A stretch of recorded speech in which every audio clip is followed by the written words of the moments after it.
ইউসুফকে সকলেই বেশি ভালোবাসতো, তাই তার সৎ ভাইয়েরা এটা সহ্য করতে পারতো না। এরপর তার সৎ ভাইয়েরা মিলে সিদ্ধান্ত নেয় ইউসুফকে তারা মেরে ফেলবে। তারা প্রতিদিন সবাই মিলে ভেড়া চড়াতে যেত। প্রতিদিনের মতো সেদিনও তারা ইউসুফকে নিয়ে ভেড়া চড়াতে যায় এবং তারা মনে মনে সিদ্ধান্ত নেয় ইউসুফকে তারা আজ মেরে ফেলবে। ইউসুফ তার সৎ মনোভাব নিয়ে তার ভাইদের সাথে সেখানে যায়। ভেড়া চড়াতে চড়াতে ইউসুফের ভাইয়েরা ইউসুফকে মারতে শুরু করে দেয়। ইউসুফকে মারতে মারতে খুবই আহত করে ফেলে এবং শেষ মুহূর্তে ছুরি বের করে তাকে খুন করার জন্য, কিন্তু ইউসুফের সৎ ভাই রাবি তাকে বাঁচিয়ে নেয়। রাবি আহত অবস্থায় ইউসুফকে তার বাবার কাছে নিয়ে যেতে চায়, কিন্তু তার অন্য ভাইরা এটা কখনোই হতে দেবে না। তার অন্য ভাইরা বলে, যদি তুমি তাকে ফিরিয়ে নেওয়ার চেষ্টা করো তাহলে তোমাদের দুজনের জানের বিনিময়ে এই কাজ সম্পন্ন করব। অন্যদিকে রাবি এবং ইউসুফ বলাবলি করতে থাকে যে ওরা তো এখন আমাদের দুজনেকে শেষ করে দিতে চায়।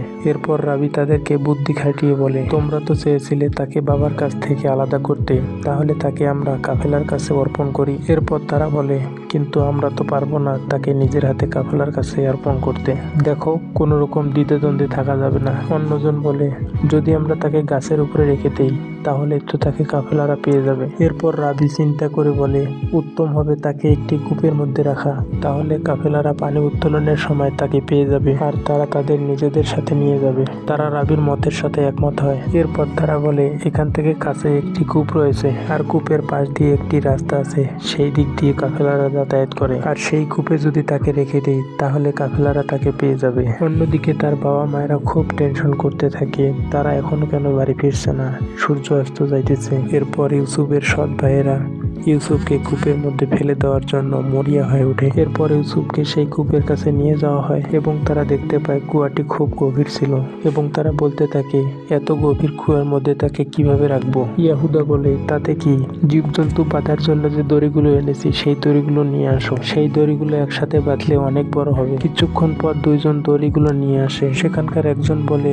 ইয়াহুদা, এই কূপের পানি খুবই লবণাক্ত, কোনো কাফেলারাই এই কূপের পানি উঠায় না, খুব বিপদে না পড়লে কেউ এই কূপের পানি তুলতে আসবে না, দেখো এই কূপে তৃষ্ণা এসে মারা পড়বে। ইয়াহুদা বলে, চুপ করো, এটা আমি নিজেও জানি, বেহুদা আমি এই কূপের মধ্যে তাকে নিয়ে আসিনি, আপাতত পদ এটাই, হয় সে বাঁচবে না হয় সে মরবে। ইয়াহুদা ইউসুফকে বাঁধার জন্য ধরে নিয়ে এগিয়ে যায়। ইয়াহুদা ইউসুফকে বাঁধার চেষ্টা করে এবং ইউসুফ কান্না কান্না কণ্ঠে বলতে থাকে, আমার গুনাহ কি, আমার অপরাধ কি। এরপর রাবি বলে, তোমার কোনো গুনাহ নেই, তোমার নেতৃত্ব মেনে নেওয়ার মতো সহ্য ক্ষমতা আমাদের নেই, খোদা তাআলা তোমাকে যে জায়গাটা দিয়েছে আমরা সেটা কখনোই মেনে নিতে পারি না। অন্যদিকে ইউসুফ কান্না করতে থাকে এবং বলতে থাকে, আমি ভয় পাচ্ছি।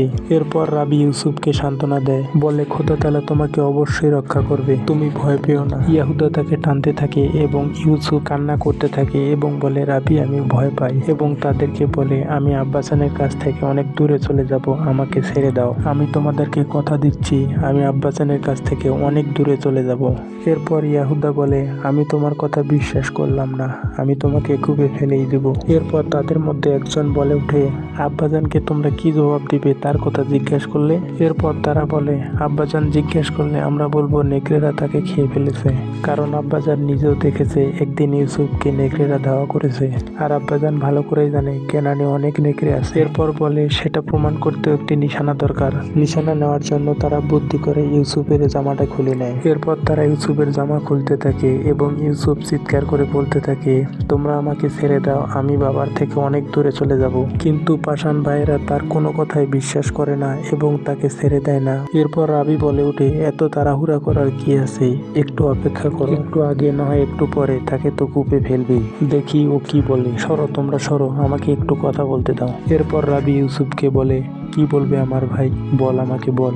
এরপর ইউসুফ রাবিকে বলে, আমি তোমার সাথে একটু একা কথা বলতে চাই। এরপর রাবি চিৎকার করে বলে, তোমরা কি শুনতে পাও নাই তার শেষ ইচ্ছা, তোমরা একটু দূরে সরে যাও। এরপর ইউসুফ রাবিকে বলে, আমি তোমাকে অনেক ভালোবাসি এবং আমার ভাইদেরকেও অনেক ভালোবাসি, আর আমার তোমার প্রতি অনেক বিশ্বাস আছে। যদিও আমার ভাইরা আমার উপর অন্যায় করছে, কিন্তু তাদের সকলকে আমি সত্যি অনেক ভালোবাসি। আমি চাই না আমার কারণে তাদের কোনো ক্ষতি হোক, আর এমন যেন না হয় আমার জুলুমের খবরটা আব্বাজানের কানে পৌঁছাক এবং আমার আব্বাজান অসুস্থ হয়ে পড়ুক, আর আমি চাই না তোমরা তার অভিশাপে ধ্বংস হয়ে যাও। অন্যদেরকে বলো না, সম্ভাবনা আছে আব্বাজানের জেনে যাওয়ার। এই ঘটনা খোদাবানদের কাছে গোপন থাকবে না, খোদাবানদের ক্রোধে তোমাদের সুখ নষ্ট নষ্ট হতে পারে এবং তুমি তওবা করো। ছোট বাচ্চার উপর জুলুম করার কারণে তোমাদের উপর আযাব না নেমে আসে। এরপর রাবি সেখানে বলে ওঠে, খোদা তাআলা আমাদের মাফ করো। এরপর ইউসুফ বলে, আব্বাজানের কথা অনুযায়ী আমি ইলাহি পয়গম্বরদের একজন হব। তোমরা এটা জানো, তারপরও তোমরা আমার উপর এত জুলুম করছো। আমি তো ওই চিন্তায় আছি, তোমরা তো বনি ইসরায়েলের সন্তান, তোমাদের সন্তানেরা পরবর্তী পয়গম্বরদের সাথে এই রূপ কাজ করে। এরপর রাবি বলে, আমি জানি আমার ভাই, আমরা অভিশপ্ত পাষাণ হৃদয়ের অধিকারী। আমরা খোদাকে ভয় না পেয়ে নিজ ভাইয়ের সাথে এমনটা করছি।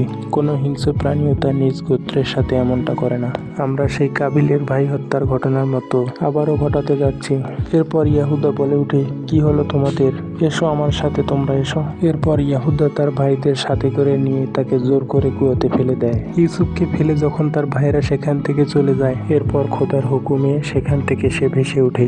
এরপর খোদার এক পয়গম্বর মৃদু সুরে বলতে থাকে, তুমি নিশ্চয় ইউসুফ, তুমি নিশ্চয় ইউসুফ, এইভাবে বারবার বলতে থাকে। এরপর ইউসুফের জ্ঞান ফিরে আসে। সে আবারও বলতে থাকে, তুমি নিশ্চয় ইউসুফ হবে, তুমি অবশ্যই বিশ্বাসী ইউসুফ হবে, তুমি নিশ্চয় ইউসুফ, তাই না? এরপর ইউসুফ বলে ওঠে, জি আমি ইউসুফ। এবং সে বলে ওঠে, আমি জানতাম অবশ্যই একদিন তোমার সাথে আমার দেখা হবে। এরপর ইউসুফ তাকে জিজ্ঞাসা করে, আপনি কে? সে বলে, আমি হলাম সেই ব্যক্তি যিনি মহাকালের গর্ভে ছিলেন। এরপর ইউসুফ বলে, আপনি আমাকে কিভাবে চেনেন? সে বলে, অতীতের এক আম্বিয়া তোমাকে নিয়ে আমার সামনে তারিফ করেছে, তাই আমি তোমার প্রতি আকৃষ্ট হয়েছি। আমি তোমার সাথে দেখা করার অপেক্ষায় ছিলাম। তার কাছে আমি তোমার নিশানা চেয়েছিলাম। তিনি বললেন, একদিন তুমি এই কূপের মধ্যেই হাজির হবে। এরপর ইউসুফ বলে, আপনি আমার অপেক্ষায় ছিলেন? এরপর সে বলে, আমি 12টি বছর ধরে অপেক্ষা করছি তোমার জন্য। এরপর ইউসুফ অবাক হয়ে যায় এবং বলে, 1200 বছর?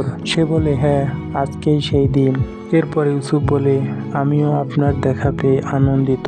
এরপর সে বলে, আমি সকল আম্বিয়ার উপস্থিতি অনুভব করছি। প্রত্যেকেই তোমাকে একটা পয়গাম দিয়েছে। হুন নবী বলেছেন, হে ইউসুফ, তুমি ন্যায়পরায়ণ, অত্যাচারীদের তুমি রক্ষা করবে। সালেক নবী বলেছেন যে তোমার ডাক নাম আমার জন্য হালাল হবে, তুমি বান্দার হক নিয়ে কথা বলবে। ইউনুস নবী বলেছেন যে তুমি অতীতের সকল আম্বিয়াদের উত্তরাধিকারী, তাদের আমলের পোশাক পরিধান করো। তোমার পয়গম্বর হিসাবে আগমনের নিশানা তোমার জন্য পাঠানো হয়েছে।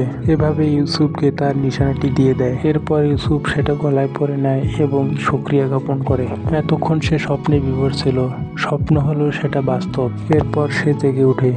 এরপর সে উঠে খুঁজতে থাকে, জনাব আপনি কোথায় গেলেন, জনাব আপনি কোথায় গেলেন? ইউসুফকে কূপে ফেলানোর সময় তার ভাইয়েরা বলেছিল এই কূপের পানি লবণাক্ত, কিন্তু ইউসুফ খেয়ে দেখে এই পানি খুবই মিষ্টি। এরপর সে কূপের মধ্যেই থাকতে থাকে। কূপ থেকে কিভাবে বের হয়েছিল এটা জানতে চ্যানেলটি সাবস্ক্রাইব করে পাশেই থাকুন এবং পাশে থাকা বেল আইকনটি অন করুন, যাতে পরবর্তীতে ভিডিও ছাড়ার সাথে সাথে আপনার কাছে পৌঁছে যায়।